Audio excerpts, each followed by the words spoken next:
আজকে আমরা তৈরি করব মাত্র একটা ডিম দিয়ে ইলেকট্রিক বিটার ছাড়া অনেক বেশি চকলেটি ফাজি ব্রাউনি এবং বলবো কোন ভুলের কারণে চকলেট ব্রাউনির উপর ক্রাস্টি লেয়ারটা আসে না।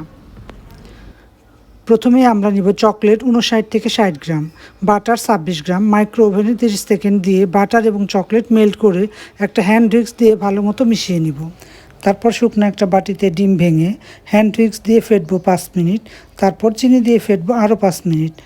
এতে সামান্য লবণ ও 1/4 চা চামচ ভ্যানিলা এসেন্স দিই। এবার বাটার এবং চকলেটের মিশ্রণটা ঠান্ডা হলে ডিমের মিশ্রণে মিশাবো। এবার দিব কফি ইমালশন 1/4 চা চামচ, ইমালশন না থাকলে 1/2 চা চামচ কফি পাউডার দিব।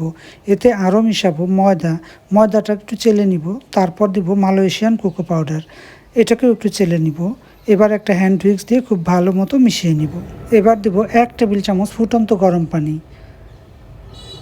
গরম পানি এই মিশ্রণটা পাতলা হওয়ার জন্য।